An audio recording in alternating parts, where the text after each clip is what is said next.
The elevator doors opened and there he stood, Asher Blake, my new CEO, pretending he'd never seen me naked 3 months ago.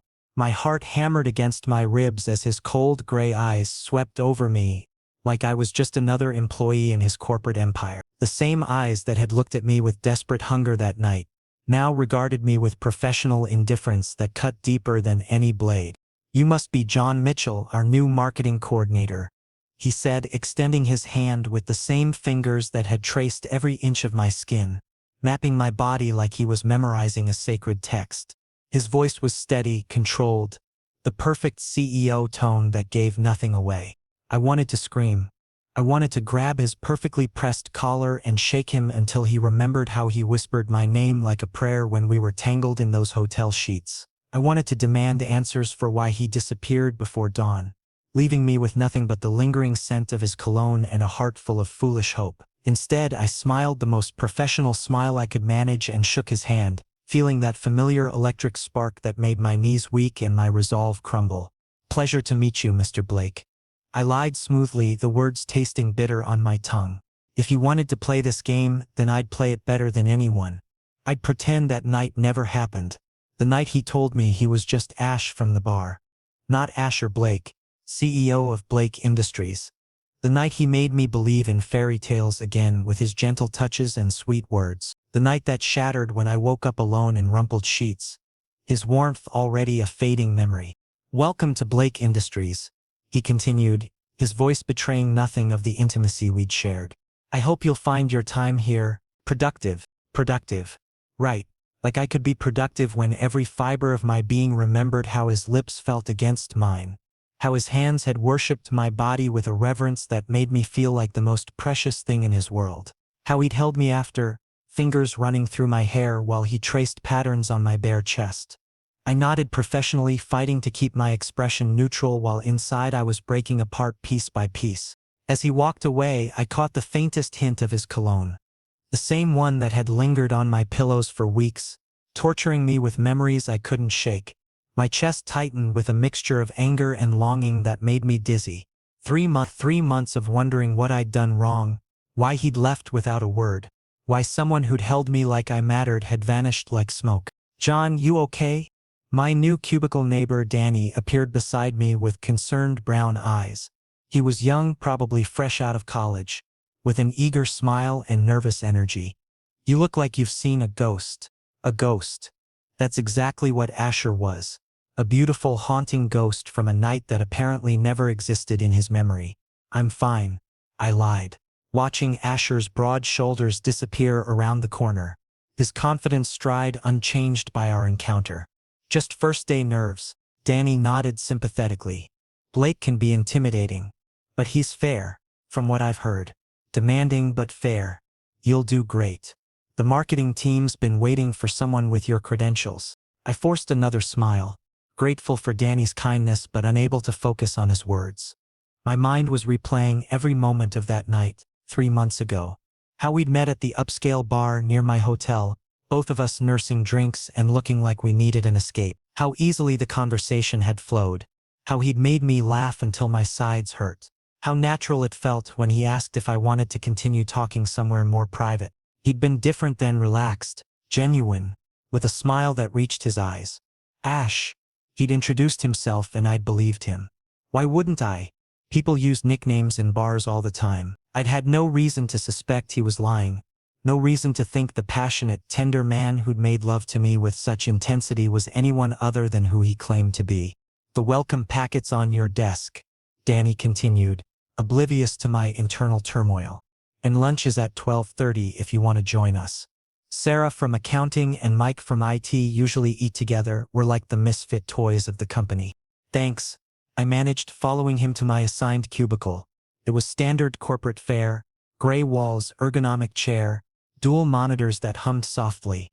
A small plant sat on the corner of the desk, a welcome touch of life in the sterile environment. I set down my messenger bag and tried to focus on settling in, but my hands were shaking slightly as I arranged my supplies.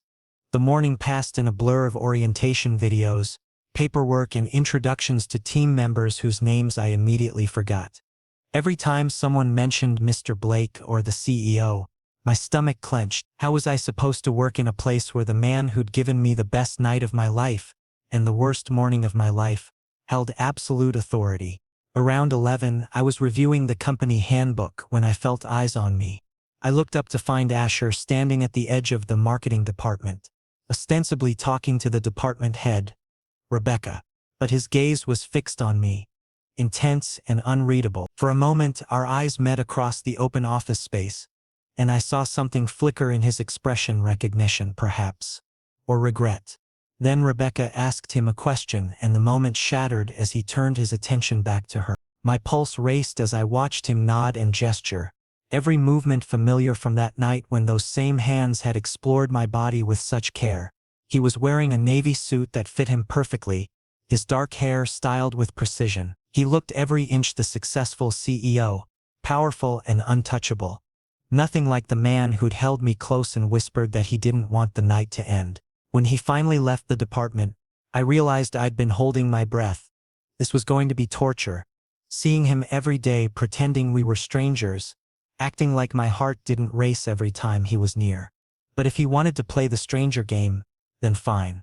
I could be a stranger too. I could be the best damn marketing coordinator Blake Industries had ever seen, and I'd do it all while pretending the man who'd broken my heart didn't affect me at all. But I wasn't fine. Not even close. Because now I had to work under the man who'd given me a glimpse of paradise, then pretended I didn't exist. And the worst part, despite everything, I still wanted him just as desperately as I had that night. The next day, I arrived at the office with a carefully constructed plan: maintain professional distance, exhibit cold courtesy, and prove to Asher Blake that I was completely unaffected by his games. During my first week on the job, I threw myself into work with laser focus. I organized my cubicle to perfection, submitted every project ahead of schedule, and whenever Asher passed by, I made sure to appear completely absorbed in whatever task was at hand. But plans never work perfectly, especially when your body betrays you at every turn. Whenever he entered the conference room for team meetings, my pulse would race traitorously. When he reviewed my reports, standing close enough that I could feel his warmth and catch hints of that damned cologne, my concentration would shatter completely. The worst moments came when he'd say my name in that authoritative voice, "John, can you handle the Peterson account?" And my memory would flash back to that night when he'd moaned my name with such raw need that it had sent shivers down my spine. 3 weeks into the job, I was at the coffee machine during my afternoon break when Marcus Webb from the design department approached me. He was cute in an approachable way, sandy brown hair, kind eyes behind wire-rimmed glasses, and a nervous smile that made him seem younger than his probable 26 years. "Hey John," he said, fidgeting with his tablet. "I was wondering, are you free this weekend? Maybe we could grab dinner somewhere." I hesitated, weighing my options. Marcus was sweet, uncomplicated, and exactly the kind of guy I should be interested in after Asher's betrayal. He represented everything stable and honest, qualities that Asher had proven he lacked. But before I could answer, I noticed Asher by the copy machine, clearly eavesdropping while pretending to sort through important documents. His jaw was tight and his knuckles were white against the papers he was gripping. Something wicked sparked in my chest, a petty desire to make him feel even a fraction of the hurt he'd caused me. "I'd love to," I said deliberately loudly, making sure my voice carried across the office space. "Saturday at 7 sounds perfect." Marcus's face lit up like Christmas morning. "Great! I know this amazing Italian place downtown. I'll pick you up, just text me your address." As Marcus walked away, practically bouncing with excitement, I felt the weight of someone's stare burning into my back. I turned to find Asher standing motionless by the copy machine, his gray eyes stormy and dangerous. For just a moment, his carefully maintained mask slipped, and I saw something raw and hungry flash across his features before he caught himself and schooled his expression back to professional neutrality. "Mr. Mitchell," his voice cut through the office chatter like ice, commanding and sharp. "My office. We need to discuss the Henderson project." I followed him down the carpeted hallway, my heart pounding with anticipation and dread. I knew perfectly well there was no Henderson project. We'd covered all current accounts in yesterday's team meeting. As soon as he closed the door behind us, the atmosphere in the room changed dramatically. The air became thick, charged with electricity, dangerous in a way that made my skin prickle with awareness. His office was impressive. Floor-to-ceiling windows overlooking the city, leather furniture, awards, and certificates lining the walls. A space designed to intimidate, to remind visitors of exactly who held the power. But I refused to be intimidated. Not anymore. Is dating coworkers part of your professional development plan? Asher asked, his voice deceptively calm as he moved to stand behind his massive oak desk. But I could see the tension in his shoulders, the way his fingers gripped the edge of the desk. Marcus is in the design department, not my department, I replied with equal composure, crossing my arms over my chest. And my personal choices aren't mentioned anywhere in the company handbook. I checked. Your personal choices, he repeated slowly, taking a step closer, and I could feel the dangerous energy radiating from him. They have consequences, John. My heart hammered against my ribs, but I held my ground. What kind of consequences, Mr. Blake? For a moment his professional mask completely slipped away. I saw the real Asher, desperate, jealous, barely maintaining control over emotions that threatened to spill over. His eyes darkened as they roamed over my face, and I could see him fighting some internal battle. Then he seemed to catch himself and the mask slid back into place, though not quite as perfectly as before. He started, then stopped, running a hand through his perfectly styled hair in a gesture that was achingly familiar. It was the same thing he'd done that night when I'd asked him what he was thinking about. Be careful, John. Office relationships can be complicated. His voice was thick with unspoken emotions, and I could see the war playing out behind his eyes. Part of me wanted to push him further, to crack that professional facade completely and force him to acknowledge what had happened between us. But another part, the part that was still hurt and angry, wanted to twist the knife a little deeper. I appreciate the concern, I said coolly, but I'm perfectly capable of managing my own relationships. Marcus seems like a genuinely nice guy. Honest, straightforward, the kind of man who doesn't disappear without explanation. The barb hit its mark. Asher's jaw clenched and his hands curled into fists at his sides. John, is there anything else you need to discuss about the Henderson project? I interrupted, my voice dripping with false innocence. Because I have actual work to get back to. For several long seconds we stared at each other across the expanse of his office. The tension was so thick I could practically taste it, charged with 3 months of unresolved emotions and unspoken words. I could see him struggling with something, could almost hear the wheels turning in his head as he fought whatever impulse was driving him. No, he finally said, his voice strained. That's all. I nodded curtly and turned to leave, my hand on the door handle when his voice stopped me. John. The way he said my name, soft, almost vulnerable, made me pause. When I looked back, his mask had slipped again, and for just a moment I saw the man from that night, the one who'd held me like I was precious, who'd traced my face with gentle fingers and told me I was beautiful. Just be careful. I left his office without another word, knowing I'd lit a fire that was going to burn everything down. Saturday couldn't come fast enough. I was curious to see exactly how much damage I could do to that carefully maintained control of his. As I walked back to my cubicle, I could feel his eyes following me, and despite everything, my body still responded to his attention. This game we were playing was dangerous, but I was past caring about consequences. If Asher Blake wanted to pretend that night had never happened, then I'd show him exactly what he'd given up. Saturday evening with Marcus was everything a first date should be. He was a perfect gentleman, the conversation flowed easily, and the little Italian restaurant he'd chosen was cozy and romantic with soft lighting and intimate corner booths. He pulled out my chair, complimented my shirt, and listened attentively when I talked about my previous job and moving to the city. By all accounts, it should have been perfect, but throughout the entire dinner my mind kept drifting to Asher. I found myself thinking about the way his eyes had looked when he'd warned me to be careful, how his voice had cracked slightly on those words, the way his hands had clenched into fists when Marcus first asked me out. Even while Marcus was telling me about his passion for graphic design and his weekend hiking adventures, I was remembering how Asher's laugh had sounded that night at the bar, rich and genuine and completely unguarded. You seem like you're somewhere else, Marcus observed gently over dessert, his kind brown eyes showing concern rather than annoyance. Everything okay? Sorry, I said, forcing myself to focus on the sweet man across from me, who deserved better than a distracted date. Just work stuff on my mind. You know how it is starting a new job. Marcus reached across the table and gave my hand a light, reassuring touch. Work-life balance is super important, John.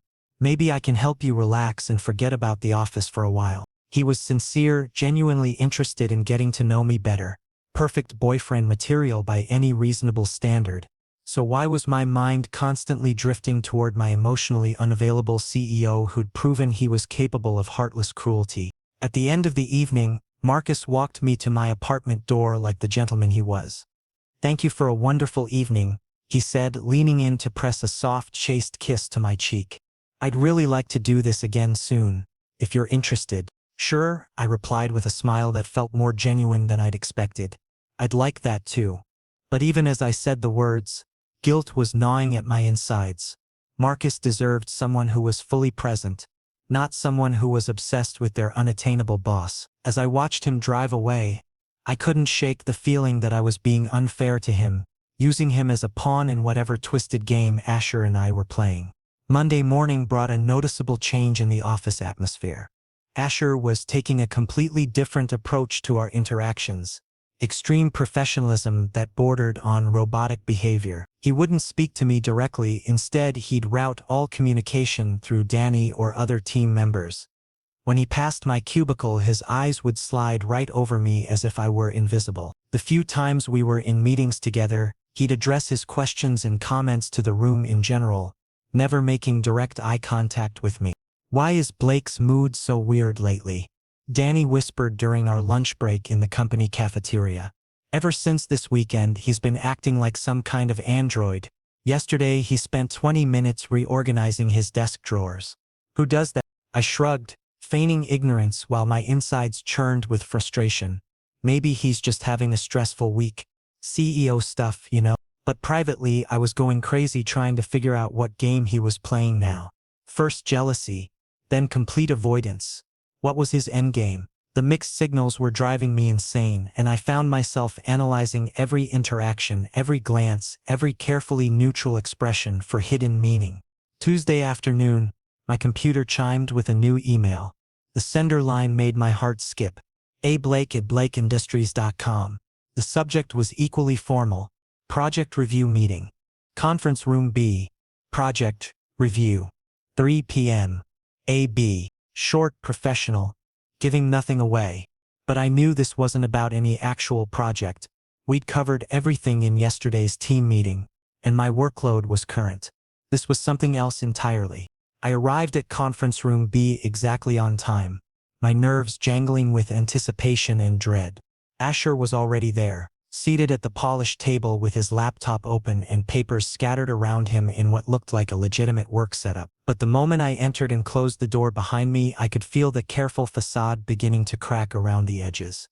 "Close the door," he said quietly without looking up from his papers, his voice carrying an undercurrent of something I couldn't quite identify.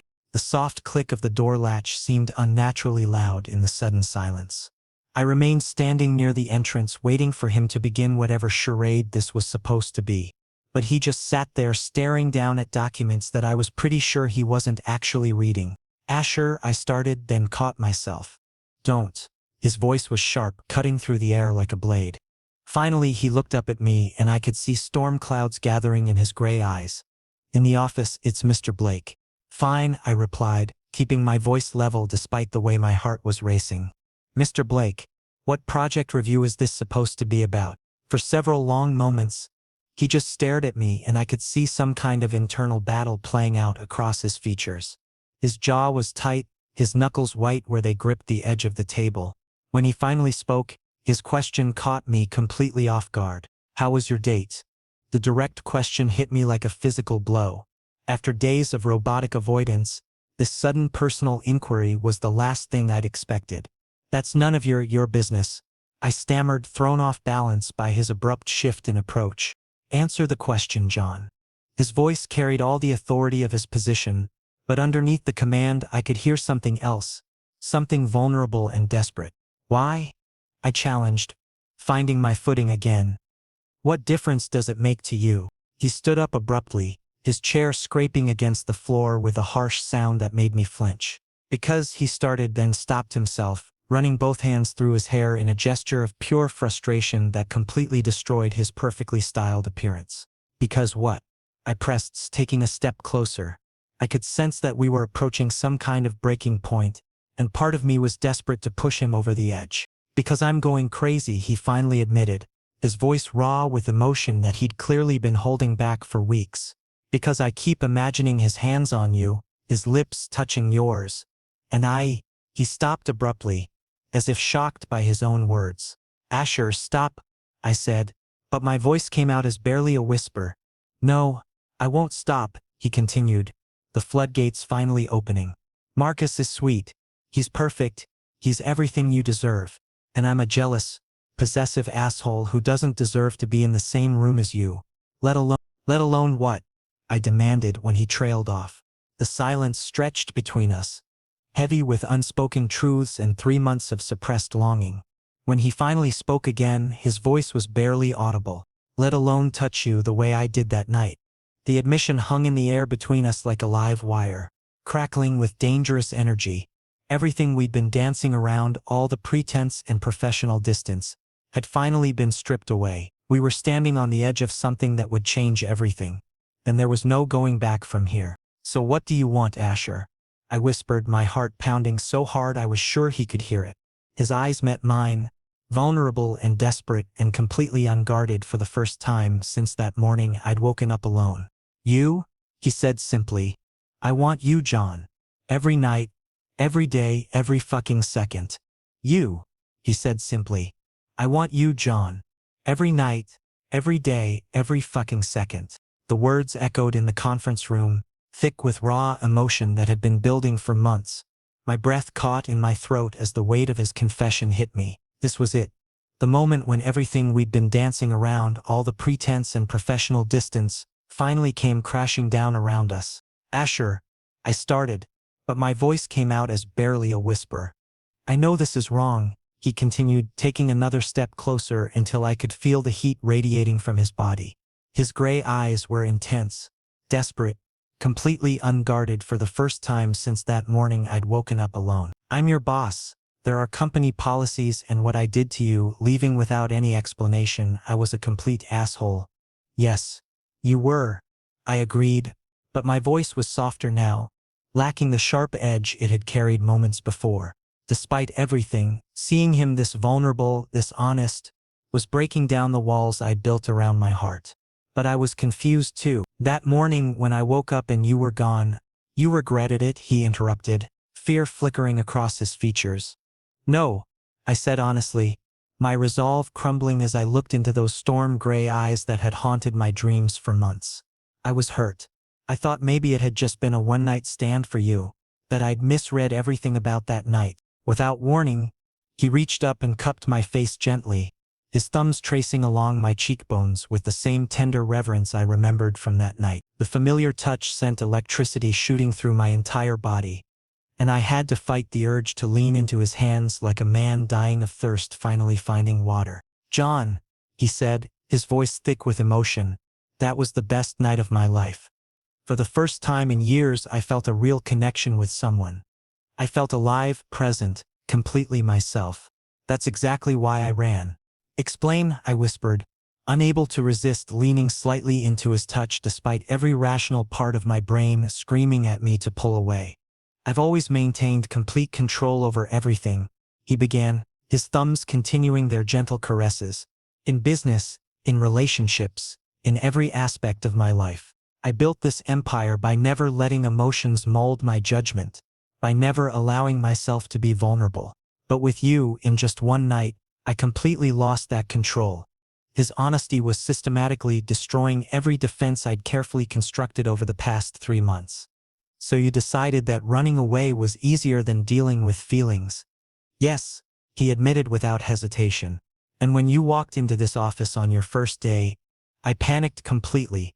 I thought if I could just maintain professional distance, if I could pretend we were strangers, maybe these feelings would fade away. Maybe I could go back to being the controlled, emotionless CEO everyone expects me to be. And then Marcus came along.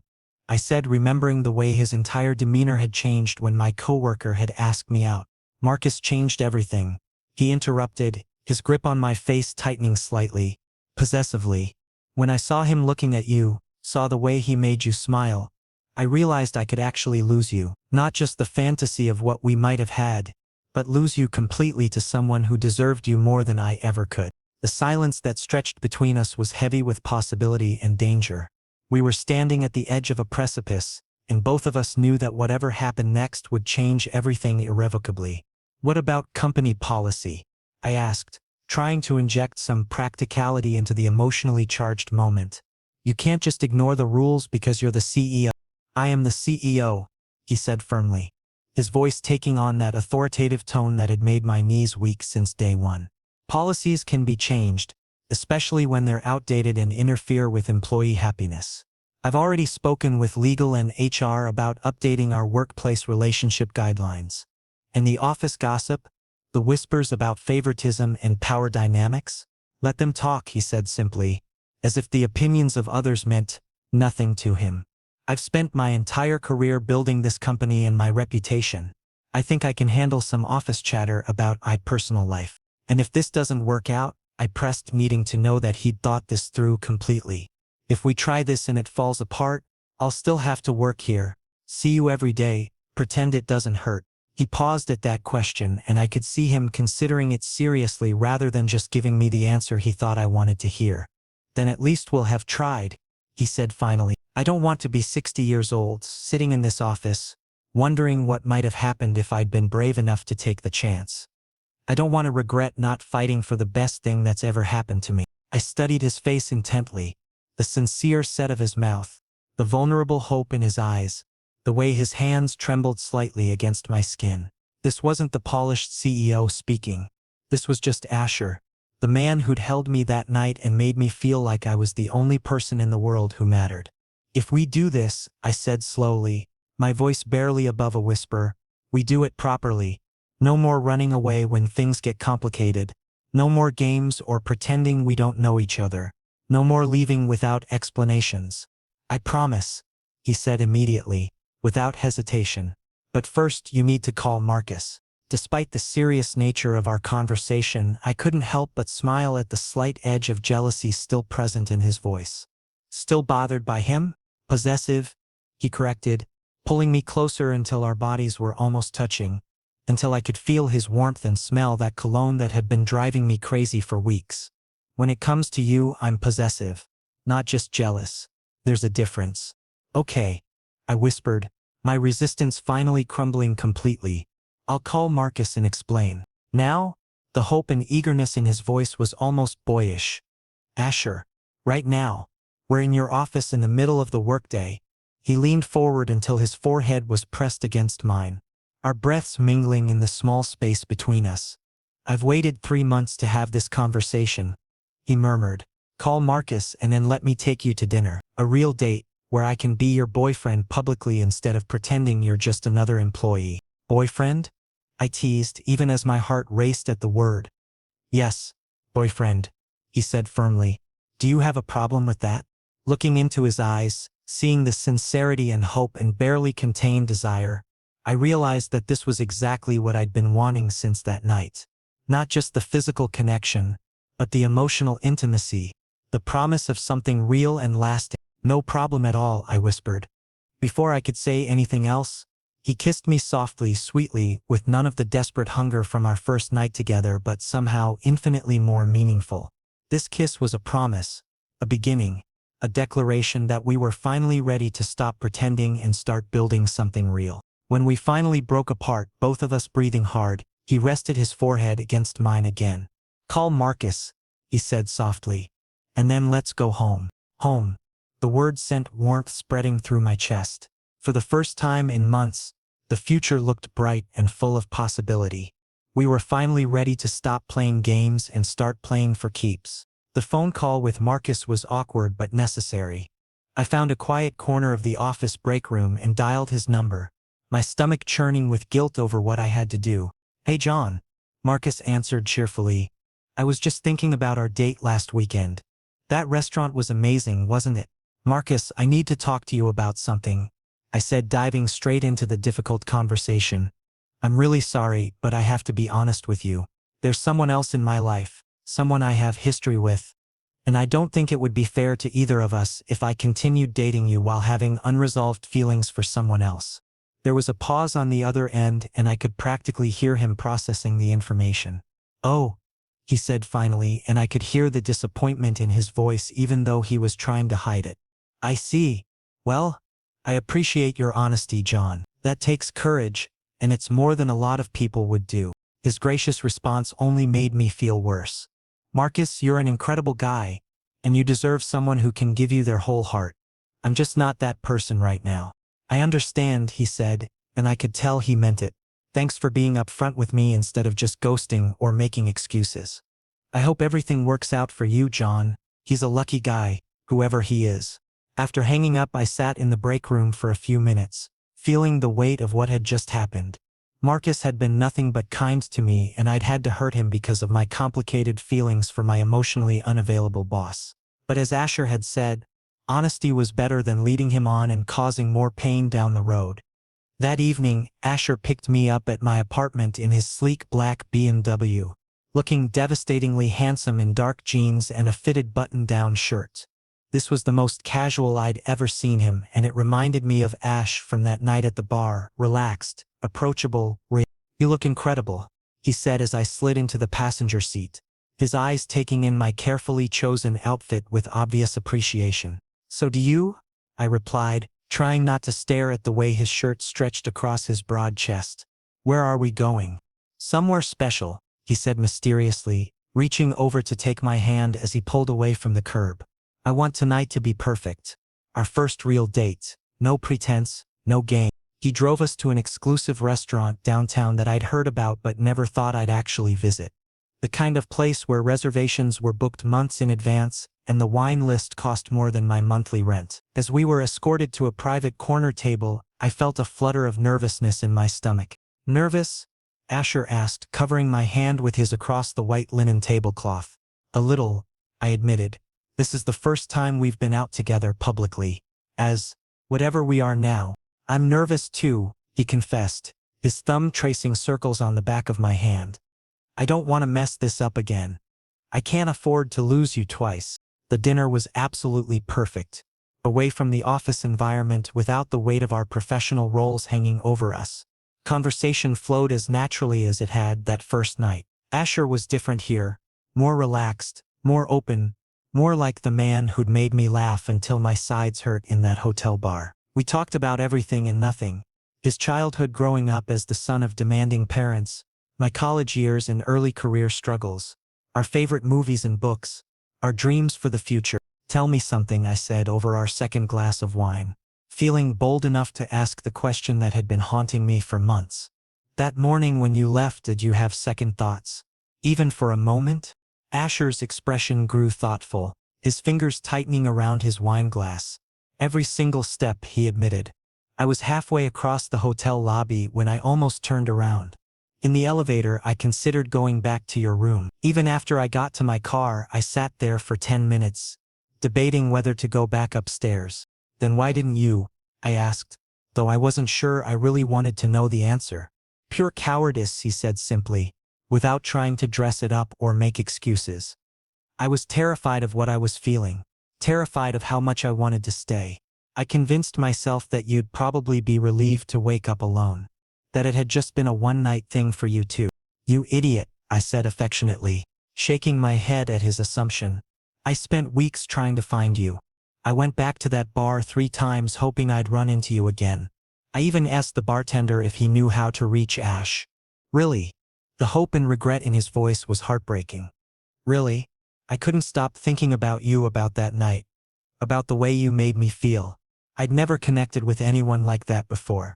Guilt flashed across his features. John, if I could take back leaving that morning, I would.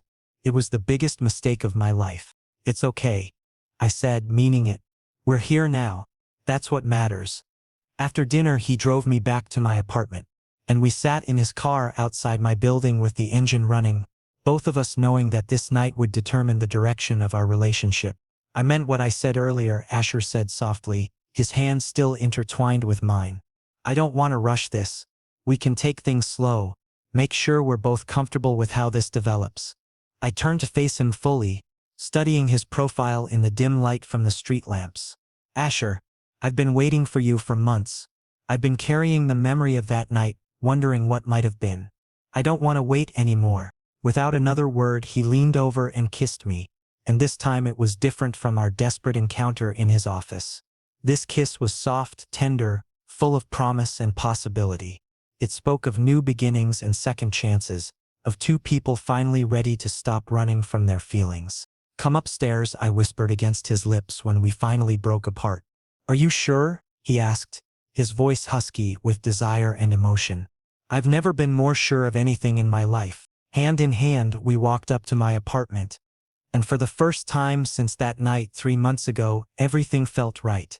Not just the physical attraction or the sexual tension, but the emotional connection, the sense of completeness I'd been missing ever since he'd walked out of my life. As I unlocked my apartment door, I could feel him behind me, solid and warm and real. This time, he wasn't going anywhere. This time, when I woke up in the morning, he'd still be there, and we could finally start building something together instead of pretending it had never happened. This time, we were both ready for what came next. The next morning, I woke up wrapped in Asher's strong arms, golden sunlight streaming through my bedroom windows and painting everything in warm, honey-colored light. Unlike that devastating morning 3 months ago, this time he was still there, solid, real, and unmistakably mine. His dark hair was tousled from sleep, and there was a peaceful expression on his face that I'd never seen during his CEO persona. Good morning, he murmured, his voice rough and sexy from sleep as his arms tightened around me. Good morning, I replied, turning in his embrace to face him properly. The sight of him in my bed, relaxed and completely unguarded, made my heart swell with happiness. No disappearing act this time. Never again, he promised, pressing a soft kiss to my forehead. Actually, I was thinking we could go to the office together today, make a statement. Together, as in arrive at the same time, in the same car. I raised an eyebrow at him. People will definitely talk about that. Good, he said with a possessive smile that made my stomach flip. Let them know that you're taken. Let them know that you're mine. I laughed at his obvious possessiveness, finding it endearing rather than annoying. Possessive much? When it comes to you? Absolutely, he replied without shame, pulling me closer and nuzzling into my neck. I've wasted too much time pretending I don't care. I'm done hiding how I feel about you. An hour later, we pulled into the Blake Industries parking garage together in his BMW, and I could feel my nerves jangling with anticipation. Walking into the office together was going to cause a stir. And while Asher seemed completely unbothered by the prospect, I couldn't help but worry about the inevitable gossip and speculation. Ready for this? He asked as we approached the building entrance, his hand settling possessively on my lower back. As ready as I'll ever be, I replied, trying to project confidence I didn't entirely feel. The moment we walked through the glass doors together, conversations stopped mid-sentence throughout the reception area. I could feel eyes following our every movement as Asher guided me toward the elevators with his hand still resting on my back. A clear, unmistakable signal of intimacy that no one could misinterpret. Danny's jaw literally dropped open when he spotted us from across the lobby. Sarah from accounting nearly choked on her morning coffee, and even the usually unflappable security guard did a double take at the sight of the CEO and the new marketing coordinator, arriving together with obvious romantic undertones. Should we make an announcement in the conference room? Asher whispered in my ear as we waited for the elevator, his breath sending shivers down my spine. Let them wonder for a while, I replied mischievously, enjoying the shocked expressions around us. A little suspense never hurt anyone, but Danny's patience had clear limits. By lunchtime, he'd cornered me in the break room, practically vibrating with curiosity and excitement. Okay, what the hell is going on? He demanded, his eyes wide with speculation. You and Blake, Mr. Blake, I mean, your entire energy is completely different today. You're practically glowing, and he's been smiling. Actually smiling. I've worked here for 2 years, and I've never seen him genuinely happy before today. It's complicated, I started, not sure how much I should reveal before Asher and I had discussed our public strategy. Complicated?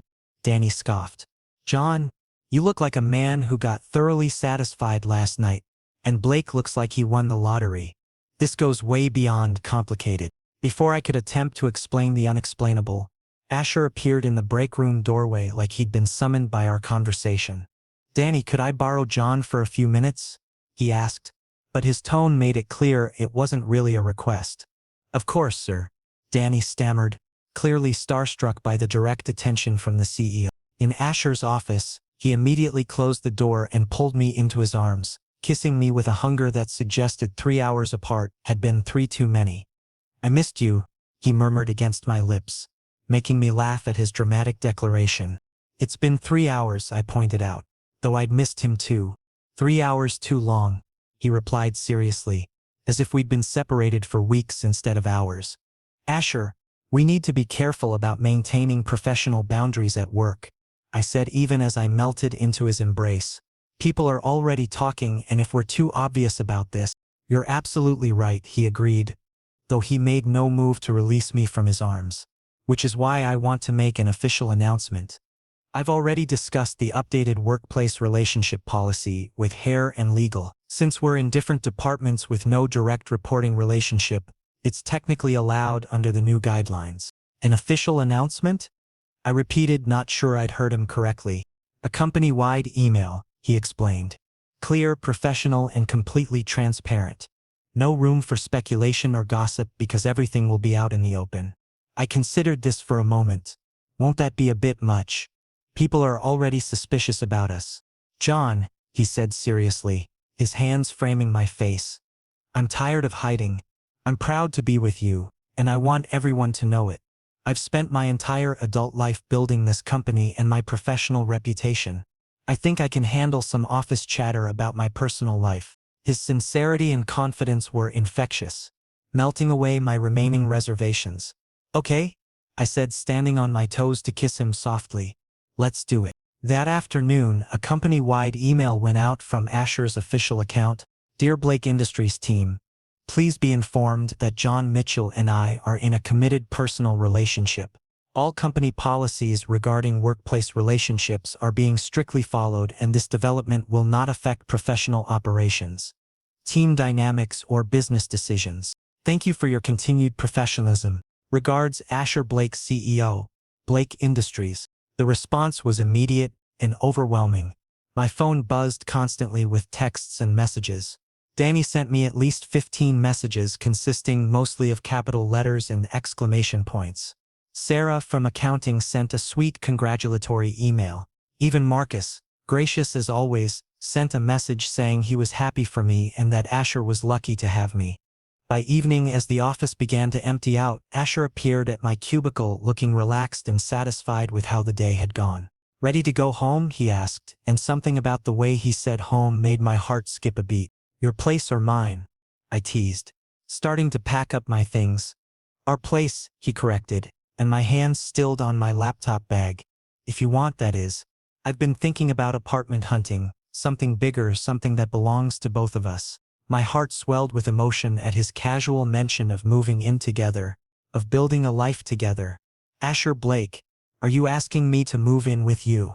I'm asking you to build something real with me, he said seriously, taking my hands in his. Something lasting and honest with no more games or pretense. I'm asking you to take a chance on us. I stood up and kissed him right there in the middle of the office, not caring who might see or what they might think. Yes, I whispered against his lips. To everything. Yes. As we walked out of the office hand in hand, I realized that sometimes the best things in life come after the longest waits. Sometimes pretending leads to truth, and sometimes what looks like betrayal is really just fear dressed up as indifference. And sometimes having your CEO pretend not to know you is exactly what you need to discover what real love actually feels like.